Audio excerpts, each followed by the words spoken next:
Olá, sou Hanna e hoje, juntamente com os meus colegas Albert, Amanda, Letícia e Jaqueline, que somos alunos do primeiro período do curso de farmácia, vamos falar um pouco sobre os músculos da região abdominal anterior e posterior.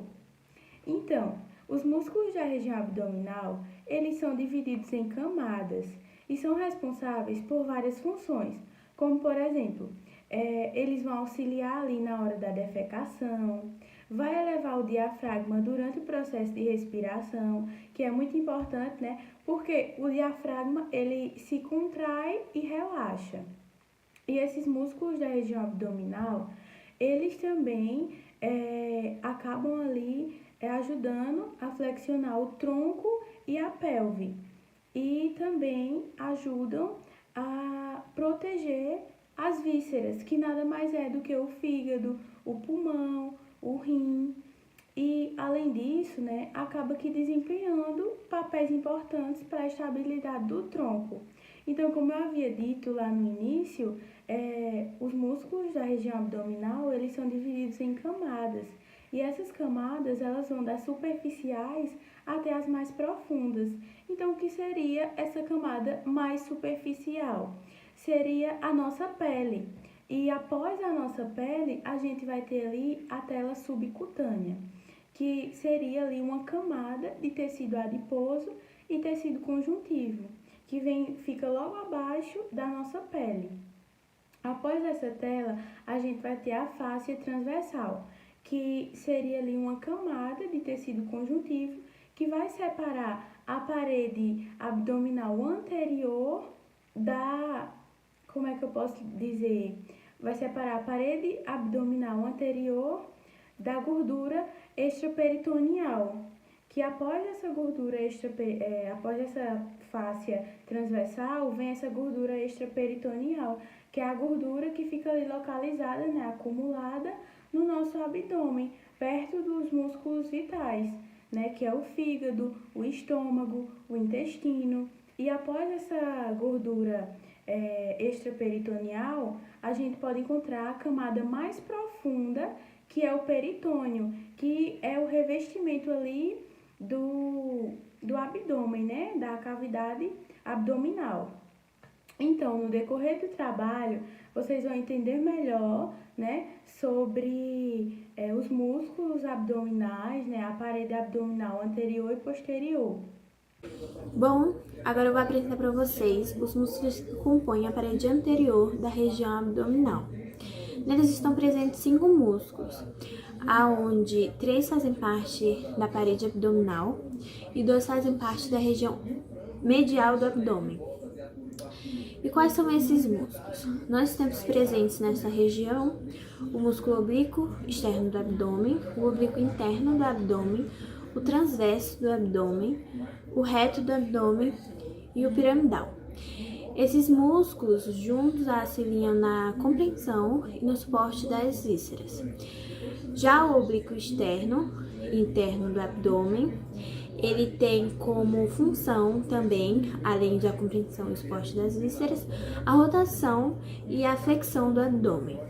O transverso do abdômen tem como função exclusiva a compreensão e suporte das vísceras. O reto do abdômen tem como função a flexão do abdômen juntamente com o oblíquo externo e interno. E o piramidal ele tem como função principal a contração do abdômen. Ele está localizado logo após o reto do abdômen. Oi, meu nome é Amanda e eu vou falar sobre os músculos que compõem a parede posterior da região abdominal. Bem, esses músculos, os músculos que compõem essa parede posterior do abdômen, eles se localizam atrás da cavidade peritoneal e eles fazem o preenchimento dos espaços entre a borda inferior do gradil costal e também entre o início da pelve verdadeira. Os músculos que compõem essa região posterior da parede abdominal são 4. São eles o diafragma, o quadrado do lombo, o psoas maior e o ilíaco. Começando pelo diafragma, ele é um músculo bastante importante. Ele faz auxílio no processo de respiração e ele tem a função de puxar o centro tendíneo para baixo e para frente. Ele puxa o centro tendíneo durante o movimento de inspiração. Já o quadrado do lombo, ele também participa nesse processo de inspiração. Ele faz a fixação da 12ª costela da coluna vertebral durante esse movimento de inspiração. E além disso, ele também faz uma flexão lateral na coluna vertebral. Ele flexiona lateralmente a coluna vertebral. O pessoas maior. O pessoas maior, ele tem as seguintes funções. Ele age em conjunto com o músculo ilíaco e em conjunto com o ilíaco, ele faz superiormente, ele faz a flexão do quadril e inferiormente, em conjunto com o ilíaco, ele faz a flexão do tronco. Mas, além disso, ele também é responsável pela estabilização do tronco quando ele está na posição de sentada. E também, inferiormente, ele faz a flexão lateral da coluna também.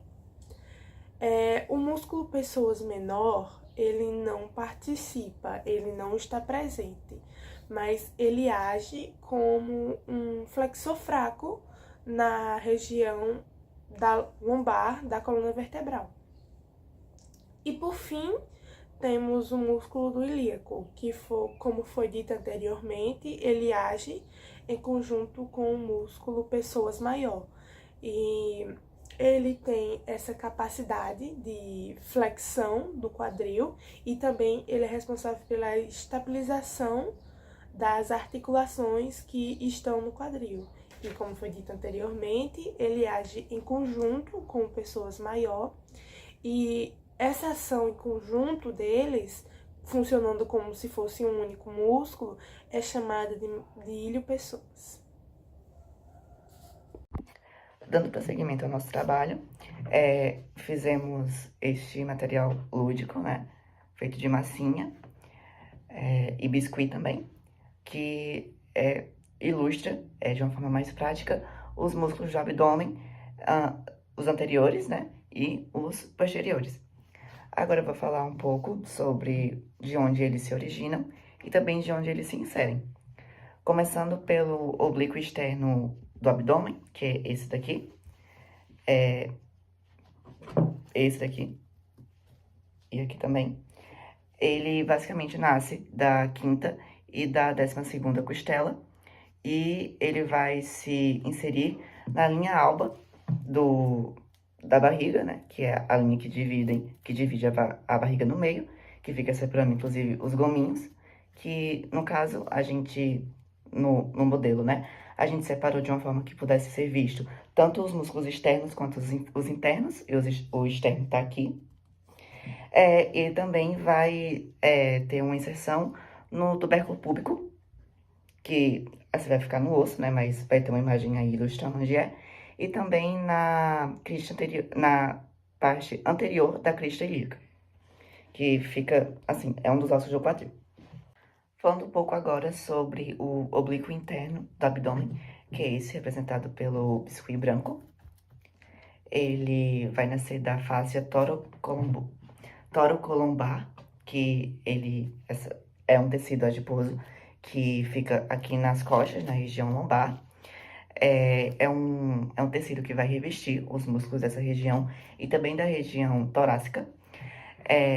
Ele vai ser originado aí também, mas também de 2/3 anteriores da crista ilíaca.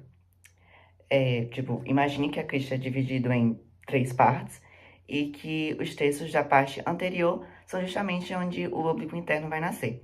E também da metade lateral do ligamento inguinal. O ligamento inguinal tem origem no tubérculo da pubis e vai até a crista do ilho.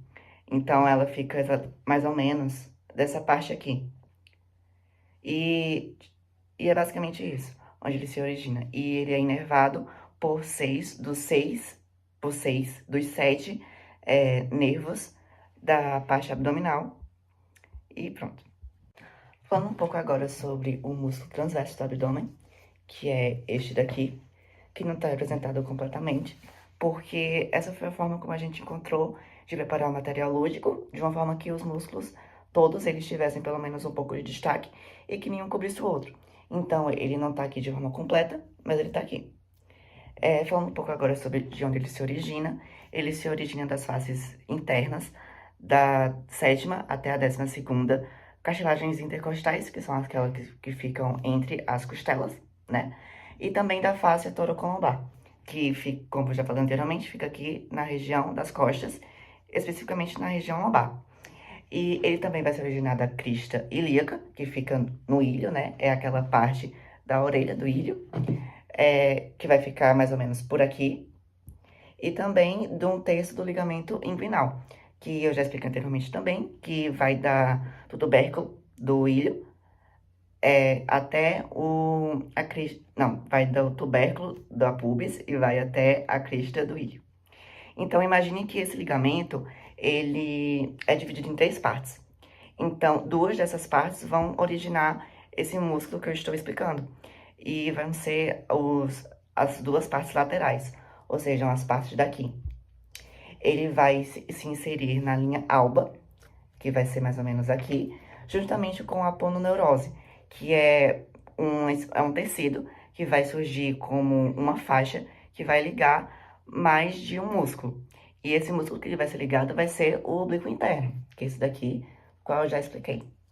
É um tecido que vai lembrar um tendão, e ele tem um formato de faixa.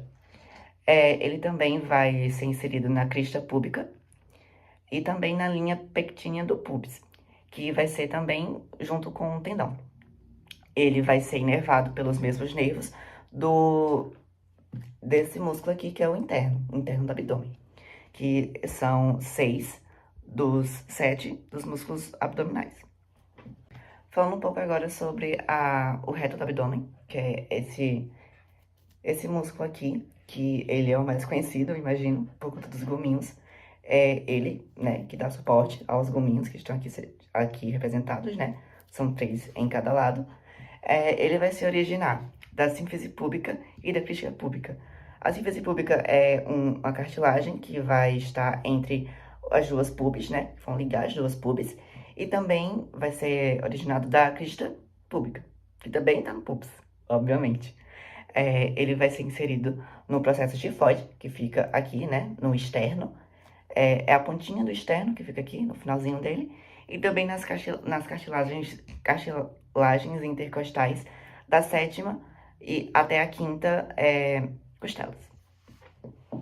E ele também vai ter inervação dos 6 ramos anteriores dos 6 nervos torácicos. Eu vou falar sobre os músculos da parede abdominal posterior. Os músculos da parede abdominal posterior estão localizados por trás da cavidade peritoneal. A cavidade peritoneal é um espaço dentro do abdômen, onde vão estar localizados órgãos como o estômago, intestino, fígado, entre outros, e vão estar revestidos sobre o peritônio, que é a membrana.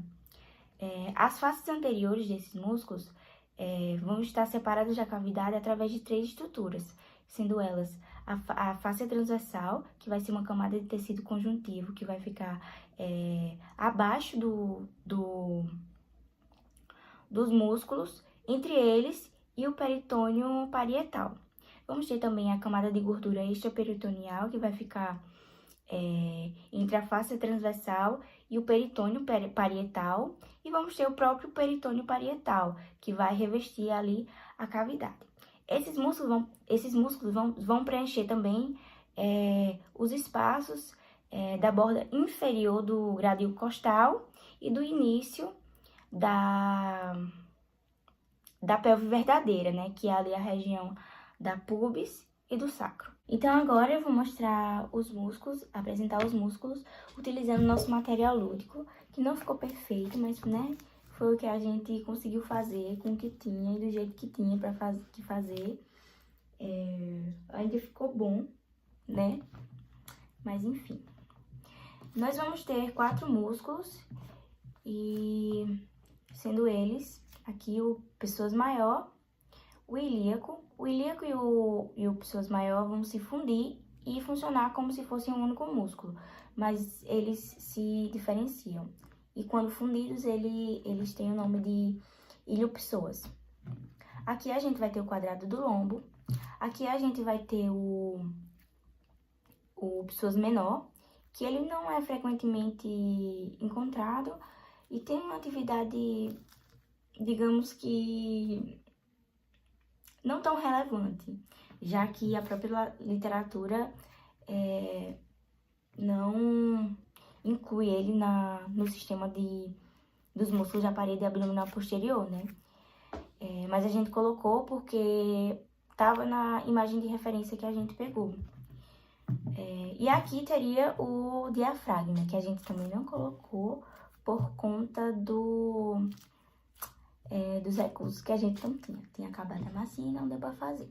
Mas o diafragma, ele tá mais ou menos aqui, tá? Então, começando pelo psoas maior. O psoas maior, ele vai ter origem ali nos processos transversos das vértebras lombares, corpo e discos intervertebrais, né, das vértebras T12 até a L5. A inserção dele vai ser no trocante menor do fêmur e a inervação vai ser no plexo lombar. Então, esse aqui é o músculo ilíaco. O músculo ilíaco, ele tem origem, né, inserção superior, 2/3 superiores da fossa ilíaca, a asa do sacro e dos ligamentos sacroilíacos anteriores, né? A origem dele vai ser ali também no trocante menor do fêmur, na diáfise do fêmur e dos tendões do psoas maior. Já a inervação dele vai ser no nervo femoral. Nesse músculo aqui, a gente vai ter o quadrado do lombo, no qual a sua origem vai ser na metade medial da borda inferior da 12ª costela e nas pontas dos processos transversos lombares. A sua inserção vai ser no ligamento iliolombar e no lábio inferior da crista ilíaca. Já a sua inervação vai ser nos ramos anteriores dos nervos. E para finalizar a apresentação dos músculos, aqui a gente teria o diafragma, mais ou menos nessa região aqui, né? Um pouco mais para baixo. A gente teria o diafragma, mas a gente não colocou no material lúdico pela falta de recursos, né? A gente não teve uma massinha para poder confeccionar. Mas o diafragma, ele vai ter origem no processo xifoide, né? Que fica ali localizado mais ou menos no externo, no osso externo, nas 6 cartilagens costais inferiores e nas vértebras lombares da L1 até a L3. A sua inserção vai ser convergida pelo centro tendíneo, né, que vai ficar mais ou menos ali no meio do diafragma, e a sua inervação vai ser pelo nervo frênico.